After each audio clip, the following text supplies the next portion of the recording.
It can feel like some bizarre, like initiation ritual. Every word in existence. Oh, come on. No breaks this time. We're on a roll. All right, so let's jump into something that I know a lot of you early stage developers are probably wondering about. Hmm.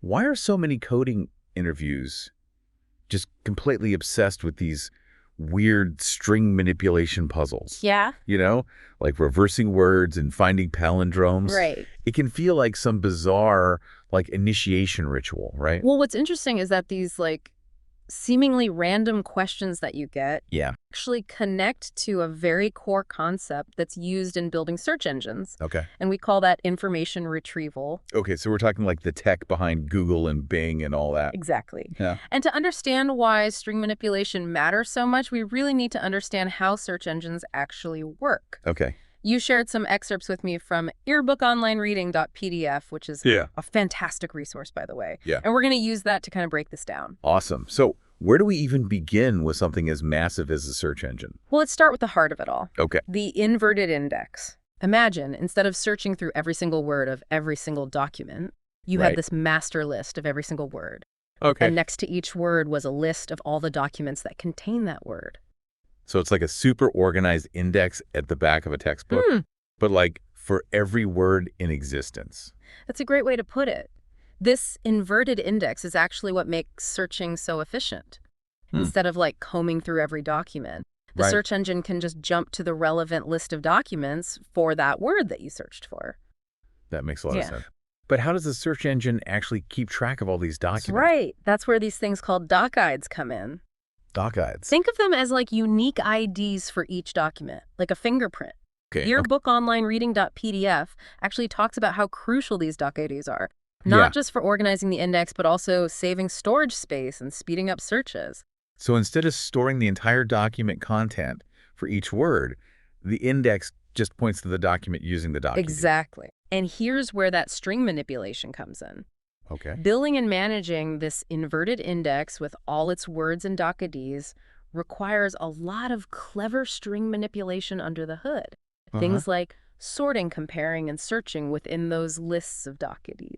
So those coding interview questions are actually testing our ability to work with the building blocks of a search engine. Precisely. It's about understanding how to efficiently manipulate text data, Yeah. which is crucial for all sorts of software development. That's a really good point. Now, for all of you eager learners out there, a follow-up topic we could explore is how these inverted indexes can be optimized and stored for maximum efficiency. Yeah, There are a lot of cool techniques involved, and it gets pretty deep into data structures and algorithms. absolutely. It's a fascinating area to dive into, especially if you're interested in the performance side of things. Okay, so we've got the basics of the inverted index Yeah. down. But searching isn't just about finding single words, right? Right. What about when you want to search for multiple words or phrases? That's where things get even more interesting. Okay. We'll talk about that right after this. Oh, come on. No breaks this time. We're on a roll. All right. Let's keep going. Let's do it. Tell me more. Okay. So imagine you're searching for something more complex. Okay. Let's say you want to find documents that contain the words information and de-retrieval, Right. but not database. Okay. You're essentially combining these words with these logical operators like and or are and not. Ah, so that's what those operators are really doing. Right. Okay, that makes sense. These are called Boolean queries, and they add a whole new layer of complexity to searching. Okay. So how do these Boolean queries actually work with that inverted index that we were talking about? Well, remember those lists of docIDs associated with each word in the inverted index? We call those postings lists. Postings lists. Okay, So when you use a Boolean query, the search engine is essentially performing set operations on these postings lists. For example, if you search for information and retrieval, it finds the intersection of the postings lists for those two words, giving you the documents that contain both. So if a docID appears in both postings lists, it means that document contains both words? That's exactly right. That's pretty And neat. if you added not database, it would then remove any docIDs from that result that are also present in the postings list for database. Wait a minute. Isn't this starting to sound familiar? Yeah. Finding intersections, removing elements. This is like those string manipulation questions all over again. Got it. Understanding how to efficiently manipulate lists like this Yeah. is fundamental to information retrieval. And those interview questions are essentially testing your grasp of these core concepts. Your book online reading.pdf actually has a great example illustrating Oh, this. yeah. It uses the terms eyes, kaleidoscope, marmalade skies, tangerine, and trees. Right. And it walks you through the algorithm for processing these types of queries and shows how intersecting those postings lists is key to retrieving the right results. It all connects.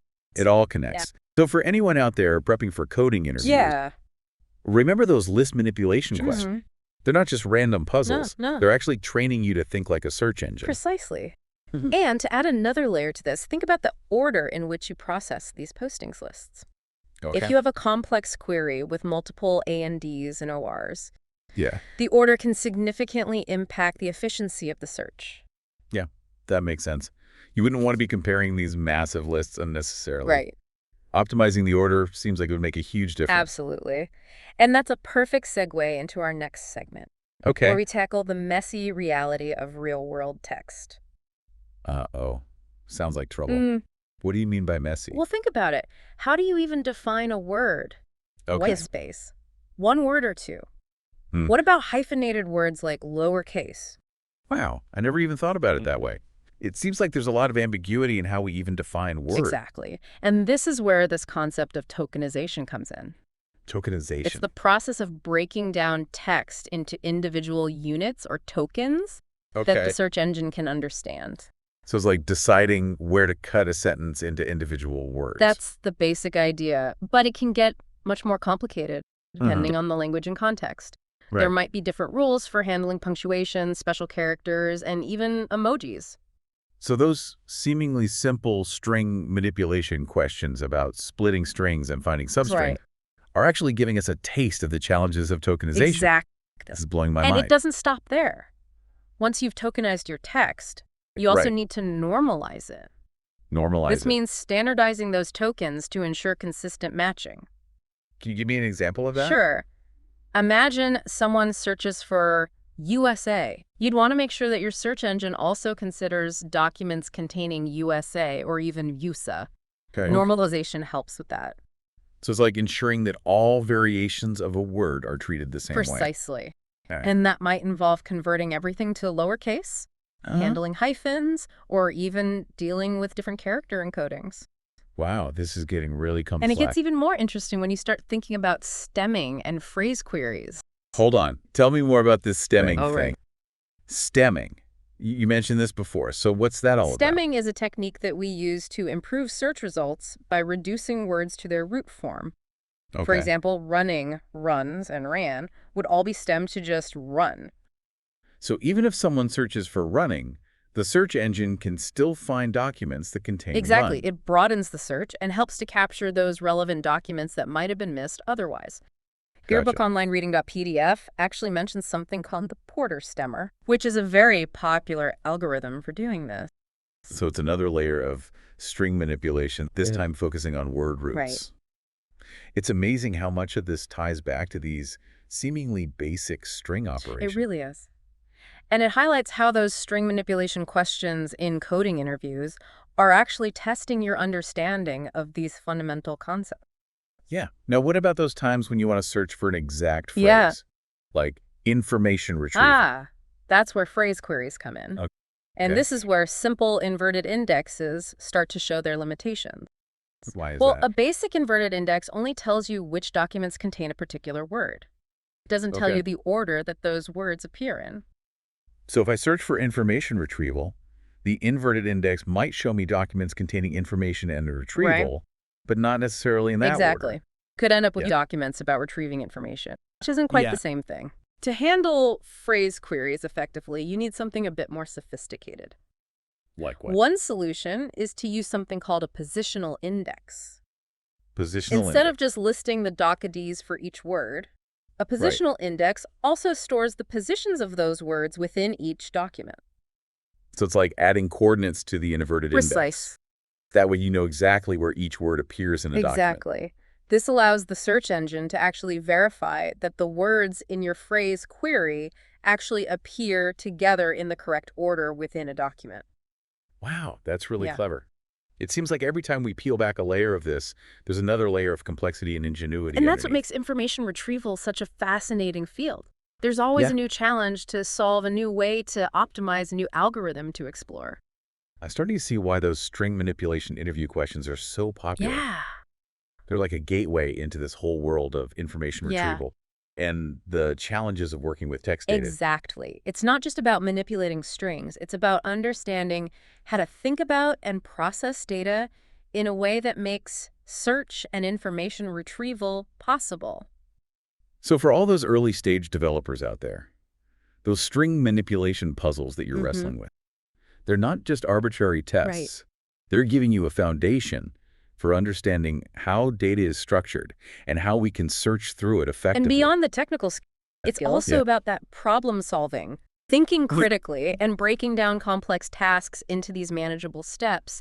These huh? are all essential skills for any software developer, no matter what field you end up in. Well, I think we've successfully unraveled the mystery behind those string manipulation coding interview questions.